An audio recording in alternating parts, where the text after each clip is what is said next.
Tout de suite, sans plus tarder, je vais vous présenter Sylvain Marois, qui est vice-président au syndicat, qui est impliqué dans le syndicat des chargés de cours depuis un certain temps. Donc, on va l'accueillir et puis il pourra nous entretenir sur la Journée nationale des chargés et chargés de cours.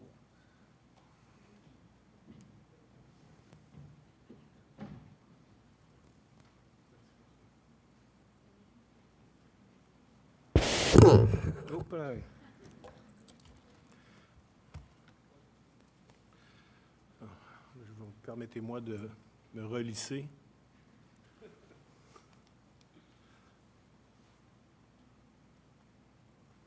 Ça en fait de l'équipement. Alors, bonsoir tout le monde. Effectivement, je m'appelle Sylvain Marois. Je suis vice-président aux relations intersyndicales du SCUL. Bonsoir, Mme Bouchard. Non, je vais vous laisser entrer. Et donc, ce que je vous propose ce soir, c'est le fruit de récents résultats de recherche.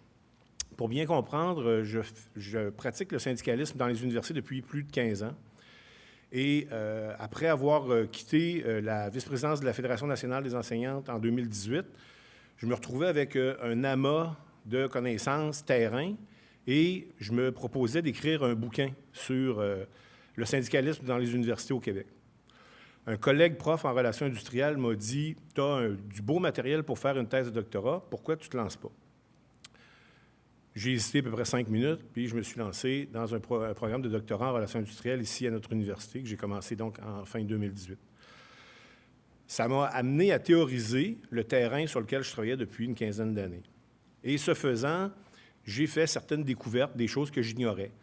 Comme chargé de cours, moi, j'avais assimilé le discours voulant que les chargés de cours sont ni plus ni moins qu'un sous-produit dans les années 80-90 des politiques d'austérité et des compressions dans les universités. Hein, c'était un discours qui était dominant. C'était une raison, c'était une explication. On nous disait en même temps qu'un gel relatif d'embauche des profs, les universités, et ça c'est presque partout en Occident, ont recours à des contractuels. Cela dit, je me suis même posé des questions en disant, oui, mais s'ils étaient là en 89, 90, d'ailleurs 89, c'est la fameuse étude de l'Institut de la statistique, bien, ils ne sont pas arrivés en 89 puisqu'ils se sont syndiqués dans les années 70. Donc, j'ai remonté dans le temps. Et là, j'ai remonté jusqu'au début des années 70 où, quand la fondation de l'Université du Québec, ça c'est un autre narratif. Les chargés de cours sont nés structurellement lors de la fondation de l'UQ, l'Université du Québec, et qui se sont syndiqués. C'est leur naissance structurelle. Ah bon, c'est vrai, c'est fort probable. On dit souvent que les chargés de cours existent depuis 40-50 ans. En 2018, on a fêté le 50e de l'UQ. Donc, OK, ça se peut. Mais comment expliquer que l'UQ ait pu embaucher des centaines, voire des milliers de chargés de cours en 68, 69, 70, 71, 72, et qu'ils étaient suffisamment nombreux pour se syndiquer? Ça veut dire qu'ils préexistaient à l'UQ en 68. Donc, d'où venaient-ils? Là, il restait les autres universités qui existaient avant l'UQ. L'Université Laval, l'Université McGill, l'Université de Sherbrooke, et l'Université de Montréal, qui, en fait, le bras droit ou le bras gauche de notre université, l'Université Laval. Donc, j'ai continué à remonter dans le temps. Et ce faisant, je me suis rendu à la fondation de l'Université Laval, en 1852. Et si j'ai rien trouvé dans les agendas, dans l'annuaire de l'Université Laval en 1952, j'ai trouvé en 1872 des chargés de cours qui font, entre autres, l'encadrement au premier cycle. Ça ressemble pas mal à ce qu'on fait aujourd'hui. Donc, je me suis dit, ça, ce qui est arrivé, c'est qu'on existe depuis le début, depuis la fondation, et on n'est pas un sous-produit lié aux politiques d'austérité. Ces politiques d'austérité-là ont probablement propulsé notre nombre pour devenir ce qu'il est, mais on est effectivement dans la fibre universitaire depuis les tout débuts. En 1878, l'Université de Montréal va être fondée sur essentiellement les mêmes principes, charte, politique, règlement, statut que l'Université Laval. Et donc, le statut de chargé de cours sera lui aussi importé, et c'est comme ça qu'il va se répandre dans l'ensemble du réseau de l'UQ. Maintenant, un autre narratif qui existait, c'était que quand les profs se sont syndiqués en 70, les profs de l'Université de l'UQAM, n'ont pas voulu syndiquer les chargés de cours pour ne pas pérenniser un statut contractuel. Et c'est ce qui nous aurait propulsés à syndiquer par nous-mêmes. C'est ce qui explique un peu notre présence ici ce soir. Mais c'est ça, en fait. Ça, c'est l'élément principal qui a créé les 2 corps enseignants qui n'en faisaient qu'un auparavant, avant la syndicalisation. Donc, c'est comme le véritable sous-produit, il vient de la syndicalisation des profs et des chargés de cours dans leur groupe propre. Et ici, ça devient particulièrement intéressant parce que le syndicat des profs de l'Université du Québec à Montréal est le premier véritable syndicat de profs en Amérique du Nord. Il y avait des associations aux États-Unis depuis le début du 20e siècle, mais ils refusaient de s'appeler syndicats parce qu'ils ne sont pas des travailleurs. Et ils ne voulaient pas être dans une centrale multisectorielle comme la CSN, choix qu'ont fait les profs de l'UQAM, de se syndiquer avec la CSN dans une centrale multisectorielle, reconnaissant de facto qu'ils sont des travailleurs académiques ou travailleurs intellectuels. Et la raison pour laquelle ils ont sont arrivés à la conclusion qu'ils n'avaient pas le choix de se syndiquer dans une centrale militante qui faisait du deuxième front, qui faisait de la politique sociale, c'était que dès la fondation de l'UQ, la plus grande et la première menace était la centralisation des pouvoirs. La proposition qu'il y avait sur la table, c'était qu'il va y avoir des universités partout au Québec, mais les décisions vont se prendre à Québec dans un bureau. Et les profs se sont opposés à ça, et les étudiants se sont opposés à ça, et les chargés de cours, lorsqu'ils vont se syndiquer, vont s'opposer à ça pour faire la promotion d'une véritable collégialité. Collégialité qu'encore aujourd'hui, vous le reconnaîtrez, on doit continuer de défendre. Donc, c'est un peu le bout que je voulais vous présenter ce soir. Pour moi, c'est un nouveau narratif qui nous place dans le temps, qui nous inscrit dans l'université depuis les tout débuts. Et donc, ce n'est pas vrai qu'on est un sous-produit, des demi-profs, des produits de l'enseignement supérieur à rabais. On est simplement un statut qui a toujours existé dans les universités et qui fait un travail, si vous voulez, complémentaire, assimilable à celui des profs. Donc, voilà. Ah, évidemment, les plus cyniques vont dire, oui, bien, on est précaire depuis 1872. Ce à quoi je répondrais, non, on est contractuel depuis toujours. Alors, merci. Est-ce que je prends les questions tout de suite? Oui, bien là, vous verrez, vous voyez dans notre beau programme, d'ailleurs, félicitations à Claire et Martha, je devais être accompagné d'une collègue agente de relations de travail, Valérie Roberge, mais qui, malheureusement, elle ne se sentait pas bien, donc je me suis permis de lui donner congé, pratiquant le syndicalisme, même pour les syndicalistes. Et je vous propose donc maintenant de prendre certaines de vos questions-réponses. J'ai fait volontairement la présentation un peu plus courte pour vous provoquer un peu, pour tourner un peu les coins ronds en espérant que ça vous titille, que ça vous amène à poser des questions. Alors, je vous attends de pied ferme.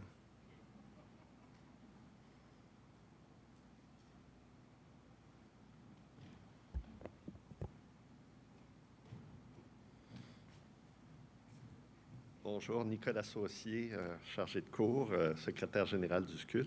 Je vais rebondir sur presque les dernières paroles que tu as prononcées en faisant une distinction entre contractuel et précaire. Mm-hmm. Et aujourd'hui, il y avait un forum des enseignants universitaires contractuels et cette même question s'est posée parce qu'il y a quelqu'un qui a dit il peut avoir des avantages à être précaire, alors que ce qu'il voulait dire, c'est qu'il peut avoir des avantages à être contractuel. Alors, c'est ça, moi, ce qui me fascine, c'est que dans d'autres domaines, il y a des contractuels, souvent qui s'appellent consultants, qui facturent très cher leurs services en disant on est des experts, puis comme on n'est pas permanent, bien, on vous facture nos services plus cher. Alors, comment se fait-il que pour les chargés de cours, ça ne fonctionne pas de même? Oui. Bien, évidemment, je n'ai pas la réponse à ta question, mais ça mérite réflexion. C'est vrai qu'aujourd'hui, dans le programme qu'il y avait organisé par la FNEC, avec le scientifique en chef, Mme Mécan, Pierre Cossette, là, qui est président du Bureau de coopération interuniversitaire, on a eu de beaux échanges, notamment sur la recherche. Et certains diront qu'il ne faut pas sortir la recherche du giron des professeurs, mais si on prend l'argument de l'autre côté, c'est-à-dire ce n'est pas de le sortir du giron des profs, c'est de bonifier la communauté scientifique québécoise de milliers de chercheurs universitaires disponibles et qualifiés.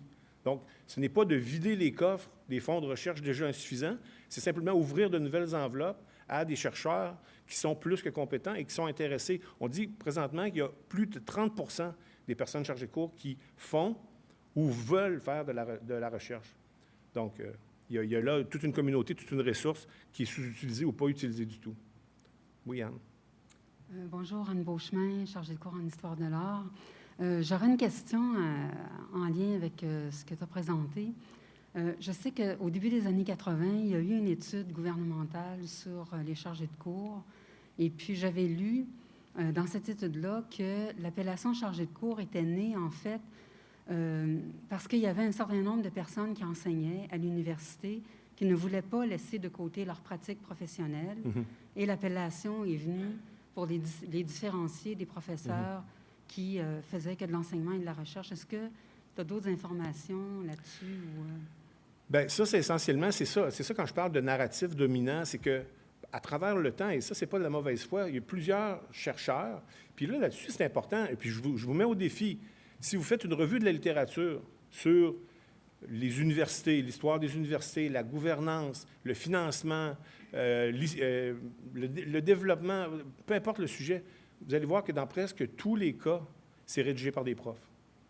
Exemple, le volume très volumineux du 50e de la Fondation de l'UQAM en 2018, sous la direction d'un prof de l'UQAM, que j'avais mis en garde de ne pas oser publier un tel ouvrage sans aucun chargé de cours, bien, ils l'ont fait pareil.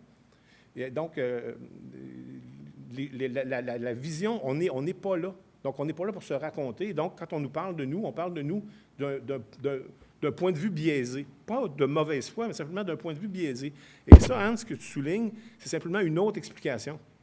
T'sais? Donc, on aurait donné aux chargés de cours ceux qui sont professionnalisants, ceux qui ont une pratique en droit, dentiste, mécanique diesel, peu importe les sujets.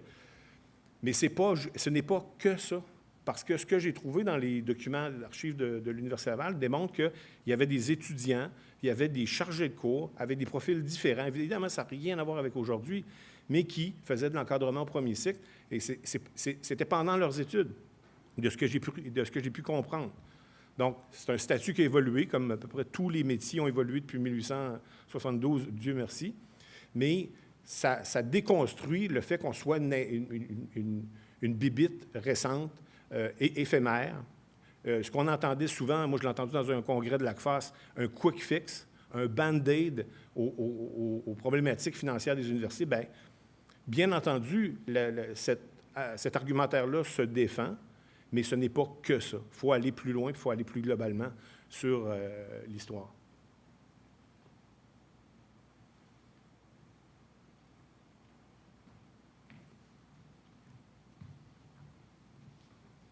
Oui, François. Bon, c'est à mon tour. Je vais peut-être sortir du cadre là, par ma question, mais parce que j'ai trouvé ça super intéressant, Sylvain, la façon que tu as placé ça. Parce que vous parliez beaucoup du statut là, des personnes chargées de cours, mais moi, en tant que profession, avec la façon dont tu vois, et probablement ton syndicat le voit, sans me donner d'exemples ou de trucs hyper concrets, moi, je serais curieux de t'entendre sur... à moyen, mettons, et court terme, la profession, selon toi, elle s'en va où? Puis c'est quoi son importance dans la société actuelle, en premier temps? Puis dans un deuxième temps, la vision que la société a de l'université avec un grand U, est-ce qu'elle se concilie bien avec la profession de chargé et chargé de cours? En deuxième temps. Ouais. On avait du temps, puis je sais que tu as des choses à dire, fait que j'aimerais t'entendre là-dessus. Merci. La question à $1 million, hein? Bien, où s'en va la profession de chargé de cours? Ça serait... Je pense que c'est une vision personnelle que je vais évoquer, mais qui est partagée par plusieurs. Parce que ça peut, effectivement, rester comme c'est là. Donc, une espèce de statu quo où on va continuer de négocier à tous les 3-4 ans, puis bonifier nos conditions de travail, puis c'est un peu ce qui se passe un peu partout, tu sais, le statu quo. Ou ça peut être aussi... Encore là, quand j'ai siégé aux travaux du comité sur l'Université du futur, avec le scientifique en chef, on a fait venir des experts internationaux. Hein, comme soudainement, parce que ce sont des experts internationaux, bien, ils peuvent nous éclairer, de facto. Personne ne va remettre en cause le fait que c'était 3 mecs blancs de mon âge, ou plus ou moins, mais c'est des experts internationaux, donc de facto, ils vont nous éclairer. Et les 3 ont dit essentiellement la même chose, c'est que les universités n'ont pas le choix de s'engager dans la compétition internationale pour combler le manque à gagner, notamment via les clientèles internationales, en déréglementant les droits de scolarité des étudiants internationaux, bien entendu. Puis moi, aux 3 personnes, je leur ai demandé, je leur ai posé la même question. OK, mais sachant que les foutus palmarès, ça n'a rien d'empirique, puis que c'est un peu, tu sais, la course effrénée, alors que les universités seraient bien plus gagnantes à collaborer plutôt qu'à compétitionner, bien, qu'est-ce que ça donne? À quoi ça rime? Puis les 3 ont dit, bien, c'est vrai que ça ne sert pas à grand-chose, mais comme toutes les universités le font dans le monde, bien, il n'y en a pas une qui ose cesser de le faire. Ce à quoi j'ai répondu, mais l'université ou le courant universitaire qui se démarquerait serait celui qui ferait autre chose, qui offrirait autre chose, qui refuserait de continuer sans fin dans une espèce d'imaginaire d'expansion continuelle. Ça ne se peut pas. On les voit encore là dans les revues de la littérature, un peu partout dans le monde, aux États-Unis, prenez le modèle américain, catastrophe, inaccessible et pas fonctionnel. Et 75% des cours sont donnés par des contractuels, collèges et universités confondus. Donc, c'est ça qui est sur la table, mais personne n'ose proposer autre chose et faire autrement. Parce que faire autrement, ça voudrait dire de faire des chargés de cours le plus permanent possible, le plus stable possible. Moi, je l'ai dit ce matin dans le forum sur les personnes contractuelles, ça fait 50 ans que les chargés de cours attendent que les administrations contribuent à la stabilisation de l'emploi. Peut-être que c'est le temps de mettre les syndicats au jeu pour véritablement oser stabiliser nos emplois. C'est de la négo. L'État n'interviendra pas, puis la haute direction n'interviendra pas. Ça va être avec les agents à la table de négo. Comme je l'ai dit d'entrée de jeu, c'est une vision personnelle, mais je sais qu'elle est partagée par plusieurs. Donc, si on veut professionnaliser nos chargés de cours et les garder proches, les garder disponibles, hein, bien, il faut bonifier les conditions de travail puis faciliter la prévisibilité pour leur vie personnelle. Je ne sais pas si j'ai répondu à ta question. Ben. Oui, Caroline? Bonjour. Je pense que tu as déjà répondu à ma question, juste là, parce que je me demandais si tu en avais vu dans ta revue de littérature des modèles différents, soit ailleurs ou à un autre moment dans l'histoire. Puis est-ce que ça peut servir d'inspiration puis donner quelque chose qui est mutuellement bénéfique pour la communauté et pour les chargés de cours? Oui, il y en a. Il n'y en a pas énormément, mais il y en a. Il y a aussi, en vrac, là, tu vas prendre des pays comme l'Allemagne qui avaient viré du côté, disons, managérial, entrepreneur, compétition, etc., puis ont réalisé que ce n'était peut-être pas viable et qui sont retournés vers une plus grande accessibilité, voire la gratuité. Tu as des projets aussi comme de New University à New York, qui est gratuit essentiellement, que ses profs ont des statuts complètement différents, qui vont monter des programmes à la demande. Donc, c'est une université véritablement collégiale, de petite taille, qui va vraiment à l'encontre des grands modèles de compétition et d'offres. C'est vraiment ce que j'appelle le dépanneur versus le chez Eaton, si vous me permettez l'expression, l'adéquation. Je ne veux pas vous vexer, Mme Bouchard. Mais effectivement, il y en a. Et il y a surtout beaucoup de littérature qui prévoit, encadre, constate les limites de la compétition internationale. C'est faire du capital sur le dos de ceux qui n'ont pas les moyens. Tu sais, les étudiants indiens, les étudiants chinois, ça soulève des questions éthiques. On ne peut pas ne pas faire ce constat-là. Bien évidemment, si on se réfugie derrière l'accessibilité, oui, mais on leur donne accès à une éducation supérieure de qualité. Oui, mais à quel prix? Parce qu'en contrepartie, on connaît les grands joueurs qui offrent des formations dans d'autres pays, mais c'est complètement privé, étant le contenu que les enseignants sont fournis par l'entreprise privée. Donc, il y a des enjeux ici où il faut vraiment être invité à réfléchir. Et c'est pour ça que j'insiste sur le fait que si on est dans la communauté universitaire véritablement depuis le début, puis qu'on existe comme membre de la communauté universitaire, donc on peut faire partie de la solution et on ne doit pas avoir peur de proposer des solutions, des changements, même s'ils sont radicaux. Et ça, radicaux, ça peut vouloir dire faire complètement autrement. Réfléchir tout le monde ensemble à comment on pourrait positionner, dans ce cas-ci, l'Université Laval, mais de manière complètement différente. Et non pas une autre université qui compétitionne et qui offre des cours qui sont sensiblement les mêmes d'une université à l'autre. Et bien sûr, ici, bon, vous allez me dire, sont donnés en français, mais ça demeure une spécificité linguistique. Alors, je ne sais pas s'il y a d'autres. Guy, tu t'en vas ou tu viens me poser une question?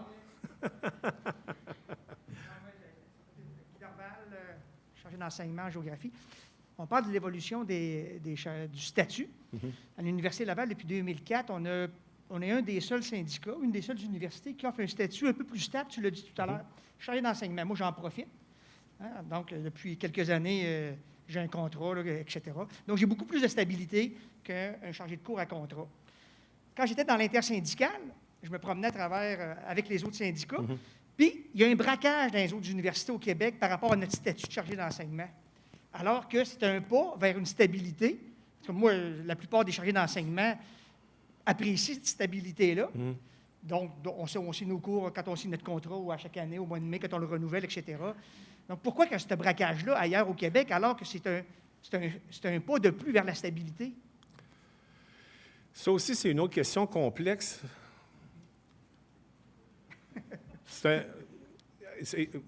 Moi, j'ai travaillé beaucoup à l'International de l'éducation, donc vraiment, j'ai eu la chance d'aller dans plusieurs pays, constater les modèles. Puis il y a des modèles qui sont bons, des modèles qui sont moins bons. Puis je me souviens, aux États-Unis, ça m'a pris quand même assez longtemps à comprendre pourquoi certains syndicats limitaient le nombre de cours que peuvent donner leurs membres. Tu sais, moi, je voyais ça comme une contrainte à l'emploi, puis ça les maintient dans une certaine pauvreté ou une pauvreté certaine dans certains cas. Mais c'est que la lecture stratégique qu'ils faisaient, c'est de rendre de ne pas permettre aux universités de boucler leur fin de mois avec des chargés de cours parce que les chargés de cours étaient limités, donc ils devaient embaucher des profs. Ils n'avaient pas le choix. Ils étaient limités. C'était une contrainte syndicale. De la même manière, les syndicats qui voudraient véritablement stabiliser leurs membres, puis les syndicats de chargés de cours, on parle des gros syndicats généralement dans l'Université de Montréal, ce sont 3200, 3300, 2600 à McGill, ici on est autour de 1600. Si on en stabilise un certain nombre, il y a les plus bas pointés, les plus précaires des précaires qui risquent de payer pour, de perdre leur travail. Et donc, la question qu'il faut se poser syndicalement, c'est est-ce qu'on stabilise 300, 400, 500, 800 chargés de cours et au détriment de dommages collatéraux de 75, 100, 150, 300 hyper précaires, hyper contractuels, ou est-ce qu'on continue sur le modèle actuel en préservant puis en mettant un bout de tape ici? C'est pour ça, Guy, qu'il y a plusieurs syndicats de chargés de cours au Québec, et puis ça, c'est pas juste au Québec, la question se pose en Ontario, se pose un peu partout, parce que c'est un débat délicat. Moi, je me souviens, j'ai participé à la syndicalisation des chargés de cours de McGill. Puis quand on a signé la première convention, au moment de la signature, il y en a qui ont perdu leur travail. Mais on a stabilisé 2600 chargés de cours. Donc, c'est pour ça, c'est pas une question simple. Parce que ce matin, j'étais au colloque de la FNEC, là, puis ils montaient le taux de roulement dans les universités des chargés de cours. Ça va de 30 à 60 le taux de roulement. Mais dans le fond, si c'est ce roulement-là qui se fait de toute façon, il serait bien mieux de stabiliser, je ne dis pas à notre image, à l'Université Laval, mais c'est beaucoup plus stable. Je ne sais pas si notre taux de roulement est aussi fort, mais moi, je pense que le taux de roulement, quand il est stable, le taux de roulement, tu le diminues. Donc, moi, c'est ce que je pense. Oui, puis même pense aux avantages pour les départements de pouvoir avoir de la prévisibilité, de savoir que Guy Dorval est toujours disponible pour 7 cours par année, année après année, puis il faut juste lui donner un contrat de glissant de 3 ans, puis l'affaire est ketchup. C'est gagnant-gagnant pour les deux parties. Mais quand on entendait les chiffres ce matin à Sherbrooke, bon an, mal an, chaque session, il en rentre 300 nouveaux, puis il en sort 300 anciens, par session. Et 70 de leurs membres sont en période de probation, à cause, évidemment, du roulement. Donc ça, c'est hyper fragilisé. Ça veut dire que l'administration ne peut pas attendre de devoir de loyauté de la part de ces gens-là, parce qu'ils se disent, moi, je vais aller trouver une job à Trois-Rivières, ou n'importe qui va m'offrir un contrat, je vais y aller. Mais en même temps, ils sont, comme un peu tout le monde, ils cherchent à payer leur hypothèque ou leur loyer ou leur auto. Donc, ils disent oui à des forfaits, puis dès qu'ils ont la chance d'aller ailleurs, ils vont ailleurs. Donc, c'est vraiment pas un modèle gagnant, c'est une voiture à 3 roues, dans le fond. Oui, madame. Ça, c'est Mme Charette. Bonjour, mon nom c'est Louise Charette. J'avais une curiosité en parlant du statut des chargés de cours. Il y a combien de personnes qui bénéficient, bienheureux sont-ils, du statut de chargé d'enseignement versus les chargés de cours à forfait? Ici, à l'Université Laval, puis là, j'ai mes collègues, là, je dirais à peu près 160, 180 chargés d'enseignement, puis le reste est forfaitaire. Il faut comprendre que, puis là, j'arrondis, là, puis Louis, je te regarde, mais Si on est à peu près 800 enseignants à l'automne, 800 enseignants à l'hiver, puis les chargés d'enseignement enseignent à l'année. OK, c'est bon. Parce que, bien, moi, j'ai vu l'évolution de ça. Moi, je suis chargée de cours depuis 1986. Et puis, du moment où il y a eu l'avènement des chargés d'enseignement, pour ceux qui ont pu réussir à mettre la main sur un contrat de ce type-là, ça s'est bien passé. Mais pour tous les autres, on a perdu en qualité puis en stabilité parce qu'il y a, évidemment, avec tout le processus d'attribution, bien, on se retrouve après les profs, après les étudiants de deuxième, troisième cycle, après les chargés d'enseignement. Puis les forfaits, bien, on ramasse les graines qui restent. Moi, je suis privilégiée, sincèrement. J'ai beaucoup d'ancienneté, puis j'enseigne dans plus d'un département. Donc, je finis par tirer mon épingle du jeu. Mais c'est vraiment rock'n'roll là, de réussir à arriver là, puis de gagner sa croûte là, de cette manière-là. Oui, effectivement. Puis ça, c'est la réalité partagée par la plupart des chargés de cours, puisqu'il y a des chargés d'enseignement ici, à Sherbrooke, à Trois-Rivières. Les 3 modèles sont complètement différents. Il y a des avantages et des désavantages. Puis, il y a évidemment, il faut tenir compte des impacts sur les forfaitaires. C'est pour ça que, personnellement, au SCUL, depuis de nombreuses années, on pratique une vision syndicale qu'on est mieux d'être tout le monde ensemble, chargés d'enseignement et forfaitaires, pour éviter de surprécariser. Imaginez si les chargés d'enseignement nous quittaient l'accréditation. Bien, non seulement on perd un nombre important, mais on perd aussi un rapport de force. Quand on va en grève avec 180 ou 200 chargés d'enseignement, la machine a intérêt à bouger. Alors que si on est juste des forfaitaires, voyez-vous ce que je veux dire? Donc, on a des intérêts communs, malgré, effectivement, les conséquences de stabiliser un certain nombre au détriment de la précarisation que ça impose à d'autres. Ce n'est pas des enjeux simples. Non, c'est complexe. Effectivement. Alors, je ne sais pas où en est mon temps, mais moi, je pourrais... ça va? Ça suffit? Bon. Merci,